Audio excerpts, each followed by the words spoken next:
салом бинандагони азизи телевизиони Баҳористон. Ин аст намоиши фуруғи субҳи доноӣ ки дар ҳошияи озмуни ҷумҳуриявии фуруғи субҳи доноӣ китоб аст манзури шумо мегардад.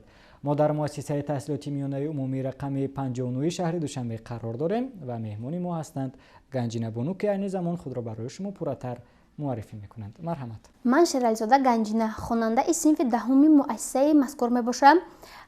ман дар озмуни ҷумҳуриявии фуруғи субҳи доноӣ аз рӯи номинатсияи хондан ва азёд кардани осори адибони ҷаҳон иштирок мекунам.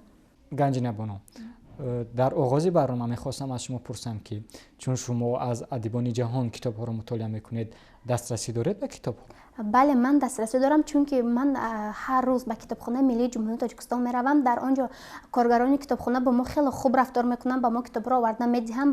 Боз ман дар китобхонаи ба номи Мирсалим Миршакар обуна шудам, боз дар китобхонаи мактабамон, боз дар китобхонаи ба номи Абулқосим Лоҳутӣ обуна шудам, ки ман он китобҳоро метавонам ба хона бурда дар он ҷо мутолиа кунам вале китобхонаи миллиро ман танҳо дар он ҷо мутолиа карда метавонам. Ба мо иҷозат нест ки онҳоро ба хона барем. аҳсан ба шумо. Барои он ки хеле зиёд ба китобхонаҳо меравед, мегуфтед ки аз китобҳои электронӣ истифода мебаред? бале, ман аз китобҳои электронӣ истифода мебарам. вақте ки ман китобро аз ягон китобхона пайдо карда наметавонам, ман онҳоро аз интернет меёбам ва бо тавассути телефонам онҳоро мехонам ё ин ки дар компютер онҳоро мутолиа мекунам. дар кадом муҳит бештар ба шумо хондани китоб писанд аст? На китобхона? ман бештар дар китобхона хонданро дӯст медорам, вале агар ки ба китобхона рафта натавонам, дар хона ман дар мусиқӣ гӯш карда китоб мехонам, чунки ин тар китобҳо дар мағзи ман хубтар ҷой мегиранд ва онҳоро фаромӯш карда наметавонам. бо кадом тарз? Яъне мусиқӣ? ман мусиқии классик гӯш мекунам, яъне ман мусиқиҳо аз Моцарт, аз Бетховен гӯш мекунам ва ин хело маро ором мекунад ва китобҳои хондаам фаромӯш намешаванд. яъне мо гуфта метавонем ки чун шумо мусиқии Моцартро мемонед ва мешунавед, дар ҳол китобҳои хондаи он китобҳое ки шумо таҳти мусиқӣ онҳоро мутолиа намудаед пеши назари шумо меоянд он ҳодиса? бале, метавонам, чунки мусиқӣ ин ба воқеае ки дар китоб навишта шудааст боз як тарзи дигар меояд, ки ман дар вақти мусиқӣ гӯш кардан он китобро мехонам. ман бо тавассути мусиқӣ чӣ хеле ки ин китоб дар пеши назарам меафтад ва ман ҳамин тавр китобро фаромӯш намекунам. аҳсан, яъне мо гуфта метавонем ки шумо нафаре ҳастед ки метавонед ки ҳам китоб бихонед, ҳам ғизо бихӯред, ҳам мусиқӣ гӯш кунед ва ба дигар корҳо машғул шавед. бале, ман метавонам. ман боз китобҳои ки онҳоро аудио аз интернет мегирам ва дар вақти кор карданам, яъне ки вақт надошта бошам, онҳоро гӯш карда ман ба корҳои дигарам машғул шуда метавонам. ин аз вақти бекории худамро ба ягон кори дигар гузарондан ин беҳтар мебошад. бале, воқеан дуруст қайд кардед, вале мегуфтед ки чӣ гуна шумо тавонистед ки чунин хислатро дар худ ҷой бидиҳед. Яъне бештари нафарон мехоҳанд ки ҳам китоб бихонанд, ҳам як бора ғизо истеъмол кунанд ва ё ки ба дигар корҳо машғул шаванд. Чӣ гуна ба шумо муяссар шуд ки ин хислатро дар худ ҷой бидиҳед? чунки ман аз хурдӣ гӯш кардани мусиқиро дӯст медоштам, вале ман боз китоб хонданро дӯст медоштам ва фикр кардам ки ман чӣ гуна метавонам ки ҳар дуи корҳоро якҷоя кунам ва ман якчанд маротиба ин истифода кардам ва дидам ки дар ҳақиқатам мешавад ки ҳам як бора мусиқӣ гӯш кунӣ ва ҳам дар ин лаҳза китоб хонӣ ки дар ҳақиқатам мешудааст. барои оне ки шахсро хубтар шиносӣ, муҳим аз ҳама бифаҳм ки кадом китобҳоро мехонад. барои ҳамин ман аз шумо суол мекунам ки китобҳои дӯстдоштаи шумо кадом китобҳо ҳастанд? китобҳои дӯстдоштаи ман китоби нависандаи араб Халят Хусайнӣ Ҳазор нури офтоб, нависандаи афғонро боз дӯст медорам. ман аз нависандагони англис аз Марк Твейн китоб хондам, аз Ромен Ролан китоб хондам, аз Оскар Уайлд, боз аз Алес Ганчар нависандаи қазоқ. ман боз китобҳои Чингиз Айтматовро ки нависандаи қирғиз мебошад хеле дӯст медорам, чунки ӯ ман вақте ки ин китобро хондам дар бораи урфу одати Қирғизистон як каме ҳам бошад, вале маълумот гирифтам ва чӣ гуна будани ин давлатро ба худ тасаввур кардам, чунки мумкин ки ман дар ҳаётам натавонам ки ягон маротиба бар Қирғизистон сафар кунам, вале тавассути он ки ман ин китобро хондам, ман фаҳмидам ки дар он ҷо шахсонашон чӣ гуна мебошанд, одамон, урфу одат, тарзи суханронии онҳо чӣ гуна мебошанд. ман боз аз нависандагони англис романнависи машҳури асри 18 Ҷейн Остинро хеле дӯст медорам, ки ӯ романҳои хело ҳам хуб менависад. ман аз ин нависанда ду романашро мутолиа кардам, нависандаи ғурур ва пешгуфторӣ ва ҳис ва ҳиссиётнокӣ.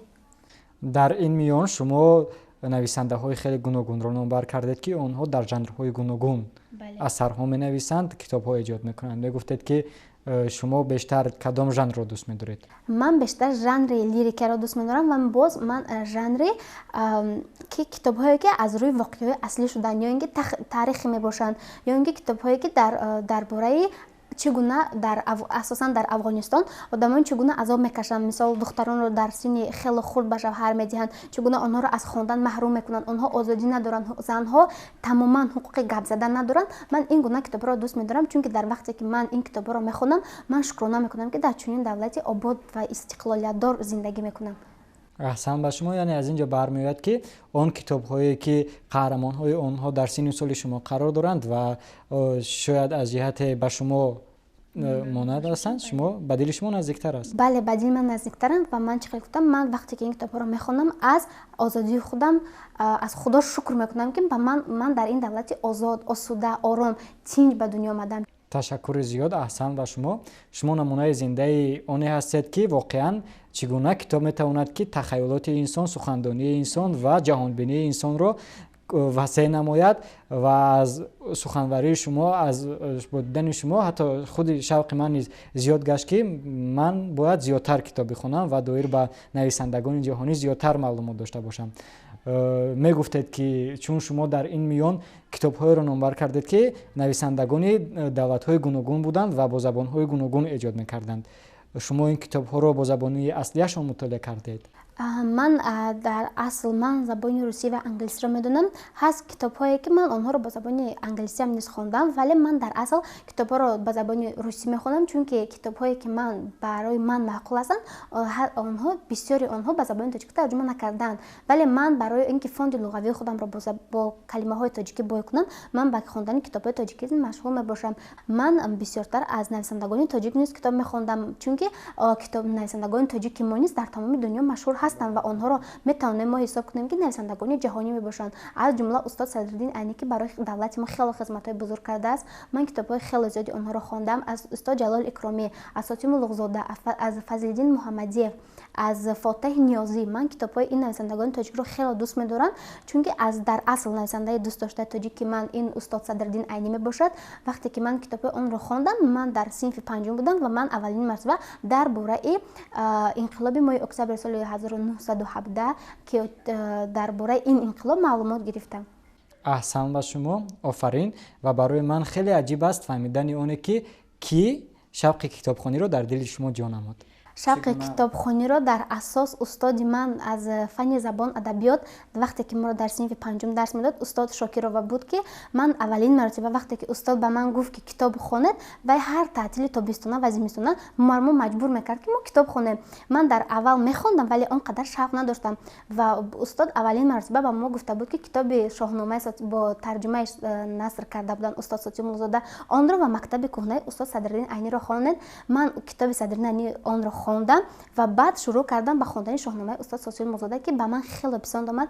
Достони дӯстдоштаи ман аз ин китоб достони Золи зар мебошад. Ман ҳар таътили тобистона ва зимистонаро интизор мештам ки устод ба мо чӣ китобҳоро медиҳад ки мо дар таътили тобистона хонем ва дар таътили тобистона онҳоро мехондам ва ман кӯшиш мекардам ки нисбат ба дигар ҳамсинфонам китобҳоро бисёртар хонам, чунки ман мехостам ки устод бифаҳмад ки ман чӣ қадар хонданро дӯст медорам. дар умум чанд китоб мутолиа кардед? Ман дар умум зиёда аз наздики 135 китоб хондам, вале аз дар байни ин ман ҳамагӣ қариб 30 аз адабиёти муосиру дигар адабиётҳо мебошад. 108 китоби ман бошад аз адабиёти ҷаҳон мебошад ва ман дар даври шаҳрӣ ба 108 китоб пешниҳод кардам.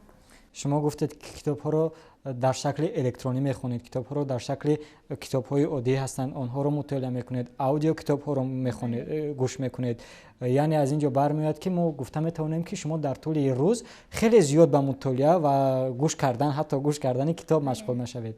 метавонед ки намунаи реҷаи рӯзи худро ба мо бигӯед, то ин ки ҳатто барои ман ва барои бинандагон намунаи ибрат шавад ва мо бифаҳмем ки то кадом андоза имконпазир аст дар як рӯз чӣ қадар зиёд ба китобхонӣ машғул шудан ва чӣ қадар зиёд ба корҳои фоиданок вақти худро сарф кардан. ба китобхонаи миллӣ равона мешавам ва дар вақти рафтан то китобхона ман тавассути автобус мерам. Ман тақрибан 40 дақиқа вақт дорам. Ман дар инҷо аудио китобро гӯш карда то китобхона меравам. Дар он ҷо бо мусиқӣ гӯш карда то соатҳои мумкин 4 ё 5 китоб мехонам. Ба хона боз омада ягон чи мехӯраму боз то шаб ё ин ки шеър аз ёд мекунам ё ин ки ягон китоби зикарро мехонам. Вале агар ки ман кор дошта бошам, ман боз ба гӯш кардани китобҳои аудиоӣ вақти худамро сарф мекунам. беҳтарин, аҳсан ба шумо.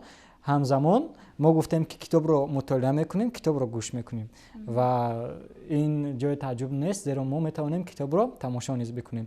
Зеро ҳастанд филмҳо ва филмҳои тасвирие ки онҳо аз рӯи китобҳо бале сабт мегарданд, эҷод мегарданд, манзури бинандагон мегарданд.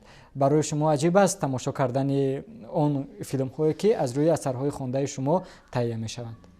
вақте ки мефаҳмам ки ягон китоб аз рӯи ӯ филм карда шудааст, ман аввал кӯшиш мекунам ки китобро хонам, баъд филмро тамошо кунам. Чунки агар ман аввал филмро тамошо кунам, ман шавқу ҳавасам ба хондани китоб тамоман гум мешавад. Чунки ман медонам ки ин китоб дар охир чӣ мешавад.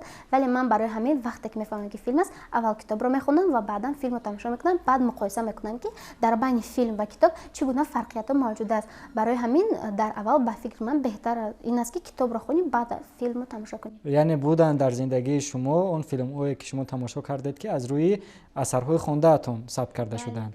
ва албатта дар бештари чунин филмҳо коргардонҳо назари худро ҷо мекунанд ва навигарие меоранд ба сюжети дар китоб буда ва онро дар филм ҷо мекунанд. ин навигариҳо, ин дигаргуниҳое ки дар филм ҳаст ба шумо писанд меояд? бале, писанд меояд. Чунки агар ки китобро аз рӯи филмро ба китоб тамоман як хел кунанд, дар ин вақт кӯдакон аз хондани китобҳо даст мекашанд. Чунки мегӯяд ки филм ва китоб ҳардуяшон як мебошанд, намехонанд китобҳоро. Барои ҳамин ё ин ки баъзе ҳаст одамоне ки фиреб карда мегӯянд ки ман китобро хондам, вале дар асл ӯ танҳо филмашро тамошо кардааст. Барои ҳамин коргардонҳо хеле хуб мекунанд, кори хуб мекунанд ки ягон ҷояшонро иваз мекунанд. Чунки дар ин ҳолат одаме дурӯғ гуфта наметавонад ки ман ин китобро хондам. барои ҳамин мисол ман дар китоби охироне ки ман хондам, ин китоби Джоанна Роулинг Гарри Поттер мебошад. Чунки ман аввал китобро хондам, баъдан филмро тамошо кардам ва дар ҳақиқат байни онҳо хелоҳан кам буд, фарқият кам буд. Чунки нависанда Джоанна Роулинг ба шарте иҷозат дод буд ки аз рӯи китобҳои ӯ филм кунанд, чунки дар он ҷо тақрибан ки ягон тағйирот илова накунанд. Вале ба ин ҳам нигоҳ накарда коргардон якчанд ҷои китобро хат задаганд ва онро дар филм ҷой надоданд. биёед барои оне ки мо ба бинандагон исбот кунем ки шумо шояд ҳама ин асарҳоро аз рӯи филмҳо тамошо накарда бошед, яке аз асарҳоро интихоб мекунем ва мазмунан дар шакли кӯтоҳ барояшон мегӯем ки асар дар бораи чӣ қисса мекунад. Мисол ман китоби аз нависандаи англис Джейн Остин ғурур ва пешгуфторӣ мутолиа кардам. Ман ин китобро аввал дар шакли электронӣ хондам, баъд фаҳмидам ки ин китоб ҳамчун китоб барои мо дастрас карда шудааст, баъд боз онро як маротиба дар шакли китоб хондам. Баъдан боз фаҳмидам ки аз рӯи ин китоб дар соли 2016 боз филм ҳам муҳаррирон тайёр кардагӣ буданд ва ман боз филмашро тамошо кардам. Дар он ҷо фарқият байнашон буд ки дар филм баъзе ҷойҳое ки дар китоб буд онҳоро хат зада буданд ва дар охири китоб низ дар он ҷо онҳо бо ҳамдигар як субҳ дар филм аст ки онҳо бо ҳамдигар қаҳрамонони асосии асар субҳ ҳамдигарро мебинанд ва ба ҳамдигар ибрози ишқ мекунанд. Вале дар китоб онҳо дар ин лаҳза бо ҳамдигар дар боғ рафта истода буданд ва бо ҳамроҳи онҳо ховари хурдии онҳо низ буд. Вале баъдан ӯро мегӯянд ки ӯ аз онҳо ҷудо мешавад, ховар худаш мефаҳмад ки бояд онҳо танҳо гузошта худаш меравад. Вале дар ин китоб ин лаҳза набудааст. баъд аз анҷоми мутолиаи ҳар як китобе моро таъссуроти муайяне фаро мегирад. мо таъссуроти наверо мегирем, ақидаи мо дигар мешавад, шояд аз ҷонибе ва мо ба китоб баҳогузорӣ мекунем. Дар то кадом андоза аз дигар китобҳои хондаамон фарқ дорад, то кадом андоза муаллиф хубтар эҷод кардааст, барои мо наздик аст ин китоб. баъд аз хондани кадом китоб шумо нигоҳатонро ба зиндагӣ то андозаи дигар кардед ва аз ҳама он китобе ки дар шумо таъссуроти намоёнро гузошт ба шумо дар зиндагӣ? Ин ду китобе мебошанд ки ман дар охири ҳамин ҳафта хонда будам. Ин китобҳо аз нависандаи англис Марк Фишер Сирри миллионер ва аз нависандаи англисбоз Спенсер Джонсон панерамро ки гирифт мебошад. Ин китоб дар вақте ки ман ин китобро гирифтам, ман фикр кардам ки ин ягон афсона мебошад, вале баъде ки ман ин китобро боз кардам, фаҳмидам ки нависанда Спенсер Джонсон калимаи панир гуфта, дар онҷо тамоми чизе ки инсон барои ба даст овардани ӯ дар тӯли ҳаёташ мубориза мебарад, яъне ин ки пул, мол, хона, ишқ, муҳаббат, барои ҳама ин чизе ки одам барои ӯ кӯшиш мекунад, ҳамин нависанда бо як калима панир гуфта иро навистааст. Ва дар онҷо як ҳикоя дар бораи ду писар ва ду муши хурдака графтааст ки онҳо барои дунболи панири худро мекуфтанд ва дар онҷо ду мард вақте ки аввалин маротиба панири онҳо гум мешавад, онҳо дар ҳамонҷо меистанду интизор мешаванд ки кай боз бармегардад, вале ду муш бошад боз барои пайдо кардани панир навашон мераванд. Ва ман фаҳмидам ки инсон дар ҳақиқат ҳам барои ба даст овардани хушбахтӣ, барои тамоми чизе ки дар дилаш ӯ орзу дорад, бояд кӯшиш кунад, ҳаракат кунад ва дар онҷо мунтазир наистад, чунки дар иҷо ҷой истодан ва танҳо хоҳиш кардан ин гуна кор намешавад. Бояд инсон на ин ки орзу кунад, балки амал кунад. Яъне орзуҳои мо он вақте амалӣ мешаванд ки мо худи мо амал мекунем. кунем. Бале, агар ки мо танҳо орзу кунем, ҳеҷ вақт ба амал намегардад. Ташаккури зиёд. Якҷаҳон сипос барои он ки дар барномаи имрӯзаи мо иштирок кардед ва якҷаҳон сипос барои оне ки шумо хеле зиёд ба хондани китобҳо шавқ доред, ҳавас доред ва машғул ҳастед. бори дигар хуш омадед. яъне барои оне ки мо ақидаи худро доир ба ягон мавзӯи дуруст, пурра ва фаҳмо иброз бикунем, моро мебояд ки ҳарчи зиёдтар китоб бихонем. зеро ҳангоме ки мо зиёдтар китоб мехонем, хазинаи луғавиямон бой мешавад ва ҷаҳонбиниямон низ васеъ мегардад ва мо метавонем ки тавассути суханҳои худ ва тавассути амалҳои худ ба орзуи худ наздиктар бишавем. ин буд барномаи Фуруғи Субҳи Доноӣ. Хайр.